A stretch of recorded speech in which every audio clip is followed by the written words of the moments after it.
深夜我点了一份外卖，骑手在距离5米时打了个电话，可我接通后，电话那头却一句话都没说。喂，有人吗？说话啊！没想到骑手却在这时私信我。不好意思，我是聋哑人，给您打电话是为了能第一时间通知您取餐。我刚准备去开门，眼前突然飘过几行弹幕：不要去开门啊！门外那个根本不是什么外卖员，是杀人犯啊！我被突然出现的弹幕吓了一跳，想要去开门的手猛地一抖，瞬间缩了回来。这是什么东西？什么杀人犯？与此同时，又有一大片弹幕在我眼前飘过。他给你打电话，是为了通过电话里的声音确认你是不是独居女性啊！真服了，每次惊悚文的主角都这么没脑子。这个外卖员明显就有问题，还要去开门。虽然我向来不爱信这些怪力神学，可眼前这些字却真真实实的漂浮在我面前。我来不及思考其他，只抓住了弹幕中的重点信息。现在我的门外正站着一个随时可以杀掉我的杀人犯。我警惕地贴在门前，屏住呼吸，透过猫眼向外望去，可外面的楼道里空空荡荡，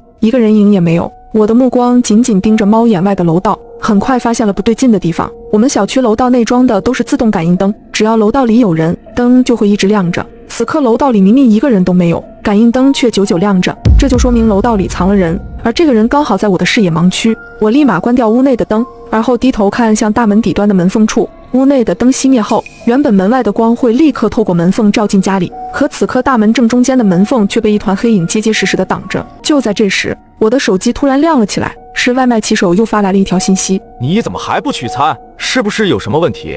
我可以帮你。隔着门缝看着那团蠕动的黑影，现在的我处境犹如在玩塔防游戏，就是这款《潮汐守望者》，一款风靡欧美的 CG 魔幻塔防策略手游，里面的美术设计真的是惊艳到我了。每个5星英雄都有量身定做的电影级 CG 或专属出场，更重要的是它的可玩性，不同英雄专属不同特色技能，海量抽奖券和限定皮肤大礼等着你，赶紧点击左下角体验吧。我果断地退离了门口，将所有门窗全部锁死，而后拿出手机就准备报警。就在这时，又有一大片弹幕在我眼前飘过，这女主开始长脑子了，居然没去开门，还只打关房间的灯来看门外杀人犯的影子，好聪明啊！但是女主作为第一个被杀害的受害人，如果她这时候没有开门，那后面的剧情就没法继续了。是啊，女主被害死后，男主伤心欲绝，才有了之后男主惊悚断案的剧情啊！看到这些漂浮着的字后，我心里猛地一颤，突然有一种不好的预感。果不其然，我手机上的报警电话还没拨出去，大门那儿传来一声冷笑，而后又传来几声轻微的摩擦声。下一秒，一把巨大的电动伐木锯瞬间穿透了房门，锯齿疯狂旋转着，发出令人胆寒的声响。而后猛地一用力，房门被彻底锯开，男人的身影逐渐清晰起来。他戴着黑色的口罩和帽子，我惊恐地往后退去，却发现自己已经退无可退。他缓缓举起伐木锯，用力一挥，我只感觉一阵剧痛。我发现自己竟完好无损的又站在了家门前。去开门啊！门外那个根本不是什么外卖员，是杀人犯啊！我想要开门的手瞬间缩了回来。我这是重生了，上一世将我劈成2半的人，此刻就蹲在门外。我火速跑进了卫生间，将卫生间的门反锁加固。从那些突然出现的奇怪弹幕里，我很快理出，我所生活的这个世界是在一本恐怖小说中，而这本小说是围绕屋外这个凶手和一个高智商少年展开的故事。这个故事以我的死为开端，我死后男主伤心欲绝，才卷入了这场纷乱。可我连男朋友都没有，这个所谓的男主到底是谁？这时手机发来了外卖员的消息：你怎么还不取餐？是不是有什么问题？我可以帮你。和上一世一模一样，我知道那个杀人犯马上就要进来了。卫生间离楼道的窗户很近，只有爬出卫生间的窗户，我才有逃出去的希望。此时隔壁传来电锯锯穿大门的声音，杀人犯马上进我家了。我不敢有丝毫停留，迅速跳出卫生间的窗户，手脚并用顺着下水管往上爬，翻进了楼道的窗户。在电梯和楼梯中扫视了几眼后，我火速冲进电梯，按下1楼，而后跑出电梯。楼道昏暗杂乱，是个藏匿的好地点，而电梯刚好下行，可以给杀人犯制造我在电梯中的假象。眼前的弹幕又开始滚动起来。我去，这女主牛逼啊！虽然出场时间不多，但是真的很聪明。这女主确实还不错，有勇有谋，不愧是男主喜欢的女人，只是可惜红颜薄命了。是啊，他就算逃出房间也没有用，楼下出入的大门都已经被杀人犯锁死了。我一边看着这些弹幕，一边思考着对策。如果这个世界是围绕着杀人犯和高智商男主展开的，那么说明男主的能力和智慧是高于杀人犯的，所以他注定能斗赢杀人犯。我唯一能做的就是拖延时间，找到男主。可这个男主究竟是谁呢？我一边往下跑，一边寻找着更好的藏匿点，最后躲在了7楼楼梯间的杂物堆里。这杂物堆堆满了清洁阿姨留下的秽物，到处是黏哒哒的腥臭液体。没过多久，楼道内传来了一阵急促又沉重的脚步声，是杀人犯追来了。脚步声越来越近，我憋着气不敢呼吸。妈呀，他看得我好紧张啊，女主马上就要被发现了。好可怜啊！要是现在男主在就好了，他肯定能保护女主。男主现在还在家里睡大觉呢，虽然和女主住同一幢楼，可女主和他现在根本就不熟，怎么可能去和他求救呢？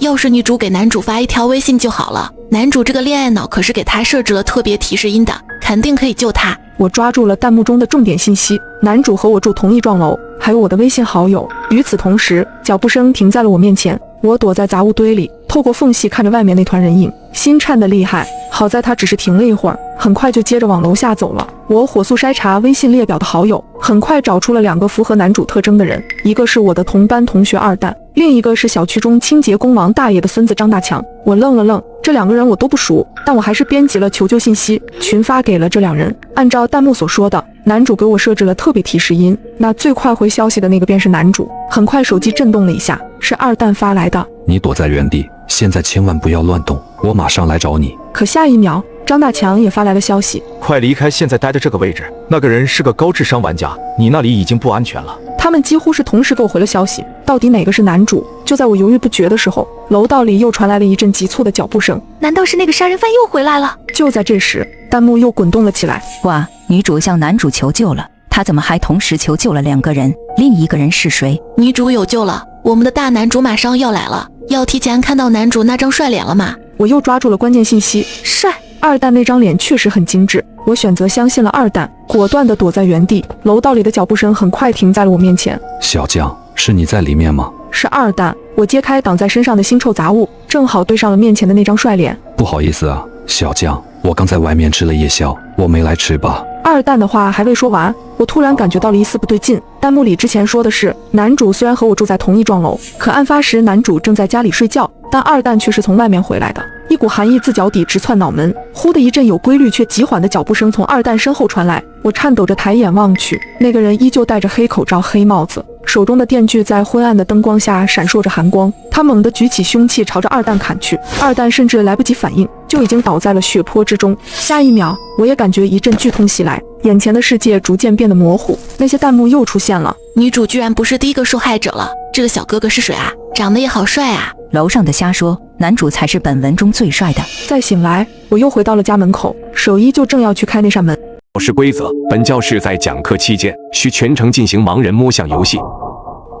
1楼最靠近楼梯的那间教室，规则是所有人必须提前5分钟落座。竟然还有这种规则，多谢你的情报。若是没有人提前告知，这样的教室真是让人防不胜防。他笑了笑，我第1堂课是在4楼上楼梯后，左手边第3间教室，规则是全程必须紧盯老师，禁止看向别的任何地方。随后他又有些担心地问道，这样很考验一个人的注意力，毕竟1堂课有足足40分钟时间，你没问题吧？放心吧，希望4堂课过去，我们还能再遇见。这一堂课看似凶险，却在大家的冷静默数和互相补救中安稳地度过了。我如释重负，和青青分别，踏上了前往4楼的阶梯。在左手边第3间教室，我安定地在角落里坐下。随后教室里前前后后走进来4、5道人影，广播里也无情地宣告着上一堂课的结果。在第3堂课结束后，本校还剩130名学生。相比于之前2轮远超半数的死亡率，第3轮的数字显得没那么触目惊心。一番静静等待之后，老师终于起身，在黑板上写下了规则。可当他粉笔落下之后，我不禁呆住了。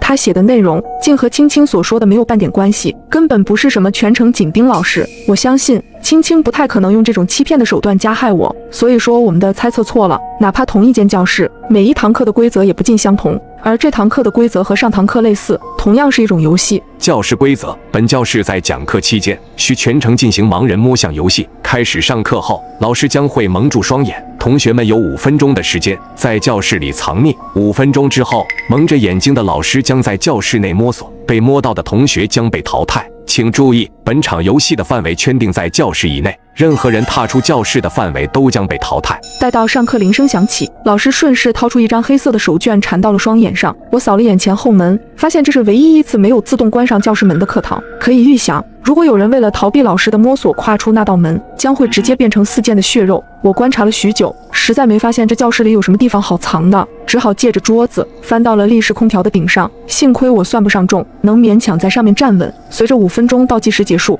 台上本来安静无比的老师突然凝出一道诡异的笑容，伸出双手。游戏开始后，我死死盯着讲台的方向，就讲台正下方就蹲着一个皮肤白嫩的少年，他不知是艺高人胆大，还是想要验证最危险的地方就是最安全的地方，竟直接躲在了离老师最近的地点。只可惜这位蒙眼的老师，他摸索的第一个地点正是自己的周边。少年终于忍耐不住，急忙滑出几步，想要逃窜，谁知老师竟提前拦住了他的去路。无奈之下，他连躲几米退到了门口，情急之中，他不小心退到了门外。随着一声尖锐的警报声响起，他直接原地炸开。最靠近他的一位女人看到这一幕，忍不住惊恐地喊了一句，虽然只是极小的声音，但仍然被老师敏锐地捕捉到。老师的身手十分矫健，明明蒙着双眼，却能以极快的速度在课桌间穿梭，一把拎出了藏在课桌底下的女人。老师的笑阴森至极，嘴角几乎咧满了整张脸。找到你了！饮水机后，椅子下方，不到10分钟的时间，躲藏起来的同学们被陆续找到。游戏才刚起了个头，1/3的进度都还没熬过，已经淘汰了大半，只剩下蹲在空调上的我和一个攀附在窗沿上的长发少女。以她的矫健的身手和敏锐的感知，配合这样地毯式无死角的搜索，我很难相信我们剩下2人可以顺利完成整整40分钟的考验。这分明是个死局。眼看老师离那个长发少女越来越近，我的心里也十分焦急。等她死了，很快就轮到我了。除非我能像蜘蛛侠一样爬到天花板上，否则教室里已经没剩几个空间了。我忍不住盯着黑板上的规则，不停在心里默念。突然，其中一句话引起了我的注意，脑子里顿时冒出一个猜测：